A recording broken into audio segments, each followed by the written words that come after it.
was 8 years old, I was given piano lessons. Music was in the family. My older brother is a wonderful trumpet player, and I studied for a couple of years, 10 years old, but then what happened is when I was looking out the window, practicing after school at 3 o'clock, all the kids were playing ball, stickball and stoop ball, having fun, Bensonhurst, Brooklyn. You know, I said, this is ridiculous. My brother was away in the Army, in the armed services at the time, my older brother. So I went to my father and I said, Dad, you know, I hate music. Music's not for me, Dad. It's just, you know, I really want to quit my piano lessons. Is that okay, Dad? Yeah, it's fine. What it really was, the fine was he was going to save $5 a week, you see, in piano lessons. At that time, things were pretty tough. Meanwhile, so now I'm a happy camper. You know, 6 months, no piano lessons. Boy, but I got into stickball. My brother comes home from the Army and says, Angelo, how you doing on the piano? Oh, Steve, awful. You know, piano is not for me. Music's not for me, Steve. Oh, really? You quit your lessons? Yeah. Dad said it was okay. We'll see about that. Well, I went to my parents, and I was forced to take lessons again.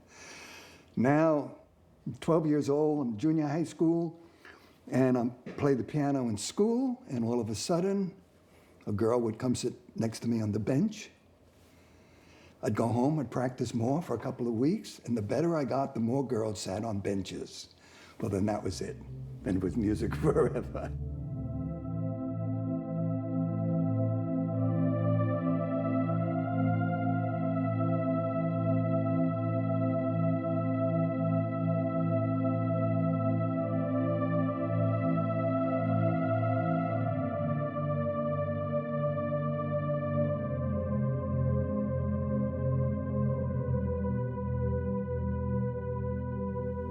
Early on, I was into everything in music. You know, I played piano for singers, dancers, and did arrangements, orchestrations, lots of recordings, lots of songwriting. A lot of black soul, pop female artists would be recording my songs. You know, people like Nancy Wilson and Nina Simone and just some Roberta Flack. And so I was getting, you know, recordings as a songwriter, and then I was up in Palomar Pictures, which was a company owned by Bristol Myers. There was a man named Ed Sherrick was the boss. One day, Ossie Davis, the director, you know, he was married to Ruby Dee, this very classy man, was directing a black exploitation film called Gordon's War. That was the time of Superfly and all of that. And I read the script. It was just on a desk. I had never done a film or anything like that at that time. But I read the script, and I was inspired to write a couple of themes based on what I read. And I wrote a couple of themes, one for the female character and one for the dope addicts on the street in Harlem. And Ossie was walking around. He finished shooting the film, and I called him. I said, hey, Ossie, do you mind coming into the piano room? I read the script, and I wrote a couple of themes.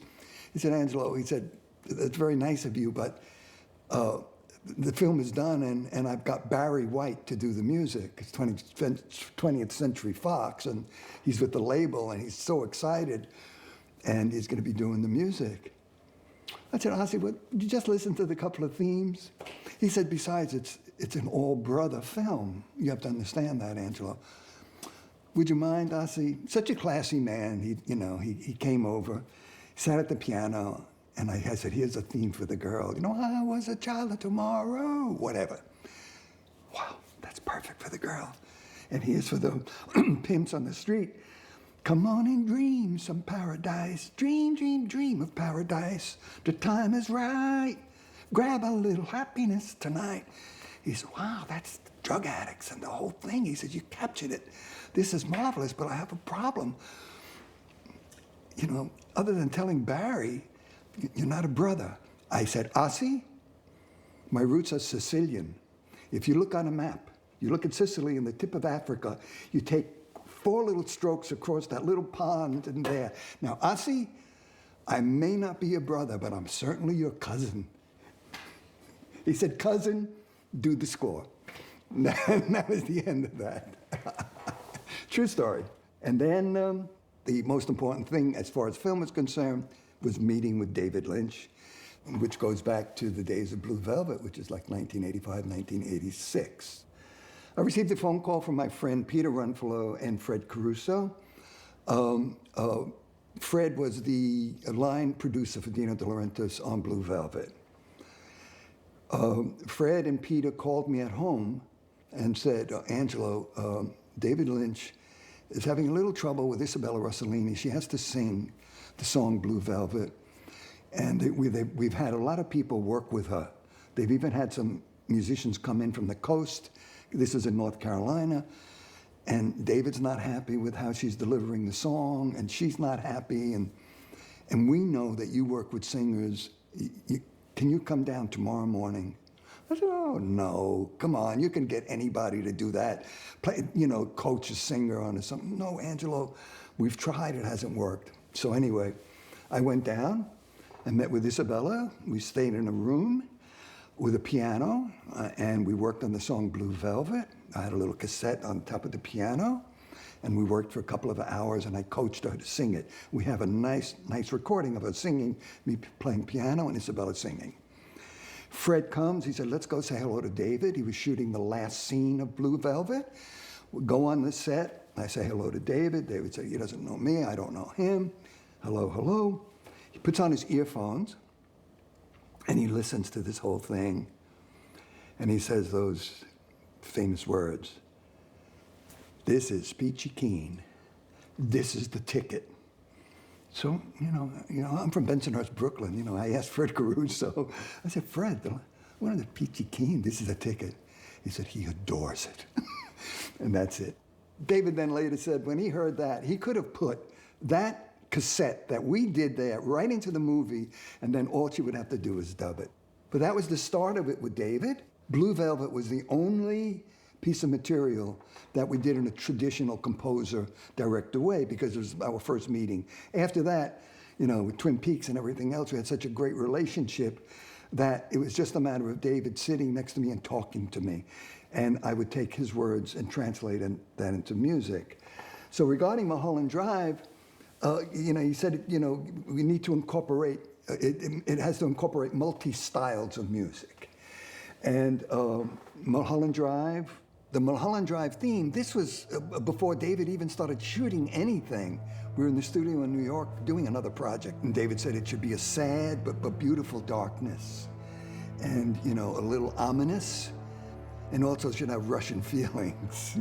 Well, that's kind of interesting, sad, beautiful, and Russian. And there was a synthesizer in the room, and the engineer, and I told him his name was Artie Palemis, and I just started playing.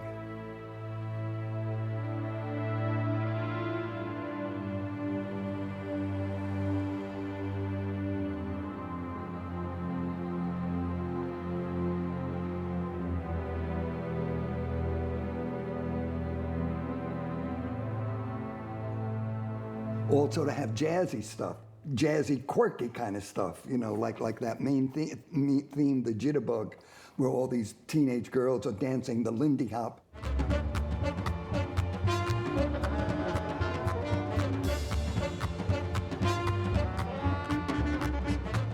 And you think it's a regular Benny Goodman jitterbug, and then the thing goes berserk.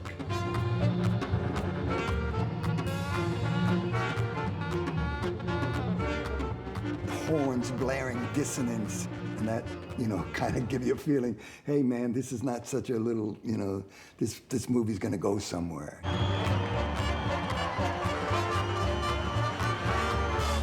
And then, of course, there were all these other themes that were required, a classical theme for Camilla and Betty.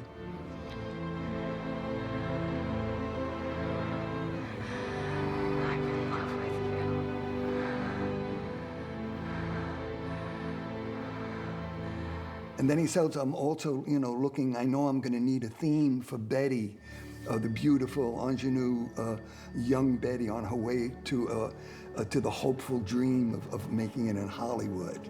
That's a whole other kind of a thing. Oh, I can't.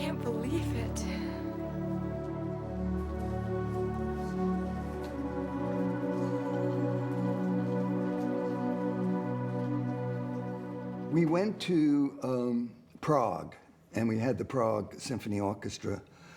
And David said, Angelo, I need some firewood. I said, what do you mean, what firewood? He said, I just need you to make some long tracks, very slow, with very low instruments. I said, you mean like the cello and the basses and maybe the bassoon and contrabassoon and contrabass clarinet, you know, down in hell? Yeah, just those instruments, you know, no violins, no piccolos. And record me like 10 minutes of music, very slow, and use a click track.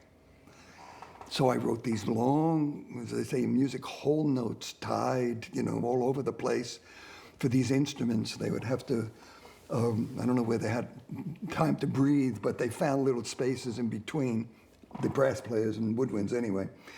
And I would record this 10 minutes of maybe, you know, maybe a total of 20 minutes twice, right? He said, that's good, Angelo.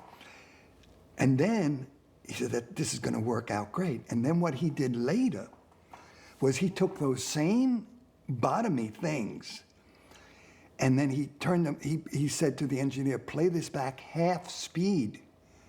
Now you're going to play what's all the way down there, half speed. Suddenly, from the bottom, you're way below bottom, right there.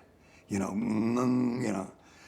Then he said to the engineer, that really sounds cool, really cool. But now can you make it quarter speed? Quarter speed? Well, it was down there, right?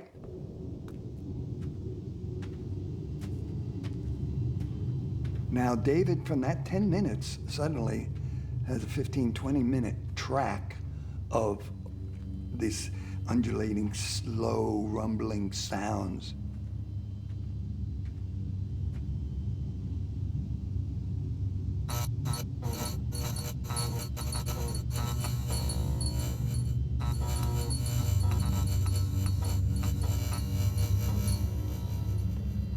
And then David, who's a genius in design as well, he just took a lot of that stuff and mixed in some of his other sound effects, and he made that work in so many places.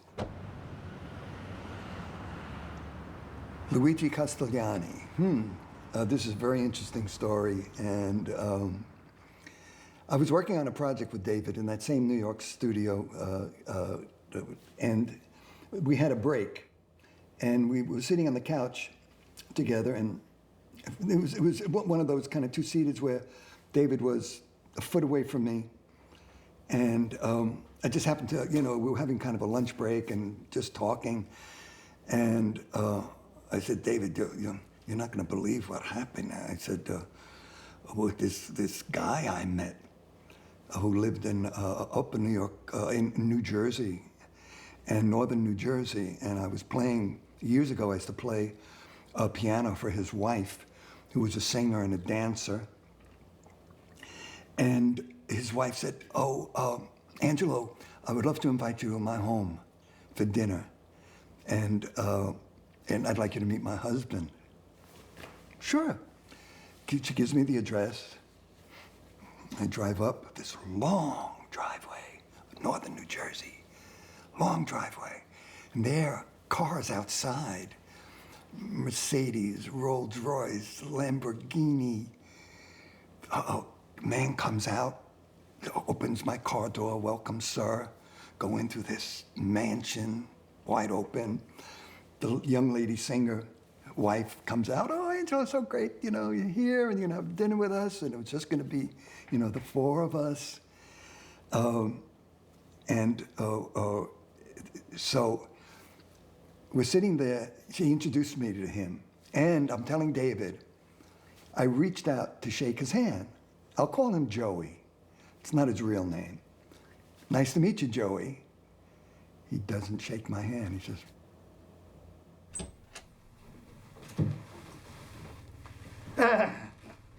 Stigliani brothers. Let me introduce you around. Oh, please. Just take a seat. We sit down, having dinner, and the singer, dancer, she's full of life and blah, blah, blah. And he's sitting there eating some soup. Not a word. Now, this is getting to be a little uncomfortable. Joey, I must say, in your basement, the brickwork is incredible. I just can't help but thinking that maybe you're a little bit of a builder and a contractor. Are you a mason? Sort of. So David is just looking at me like this, right? May I offer you gentlemen anything? Espresso. Nothing. David then comes back to me, I don't know, 9 months later or something. Angelo, I'm gonna do this movie. I want you to be in it. Hey, thanks a lot for inviting me to do the music, David. You know, I really appreciate that. Yeah, you're gonna do the music, but I want you to act in it. What? I'm not an actor, man. Come on, you know, I'm not an actor. No, you could do this. I'll tell you exactly what to do. You remember that story you told me about that man you met, you know, of questionable repute? Joey? And the way you were looking at me and the way he spoke, that's the man I want you to be in this movie. And David said, then you're gonna do the scene. You're not gonna say much. You're gonna say, this is the girl. And then I'm gonna give you something to do, but I'm not gonna tell you what it is until we shoot. Okay. They dress me up, I walk in, sit at the table, and then he says, Angelo, they're gonna bring out, or they're gonna ask for some coffee, and you're a gourmet coffee drinker, and you only have to have the best, or somebody's gonna be in trouble. And you just be that man. And then you're gonna take a sip, and you're gonna roll it around your mouth and spit it out. Huh? Yeah, that's what you're gonna do, Angelo.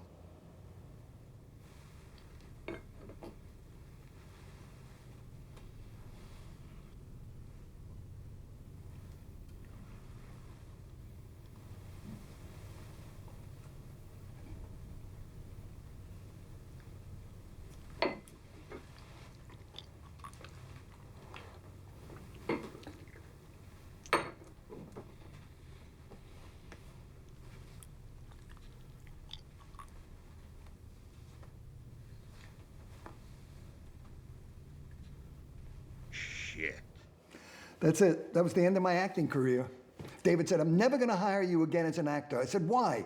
Because you told the cameraman how you want it shot. You went to my mixing person. You told him how you want this mixed, how you want it edited.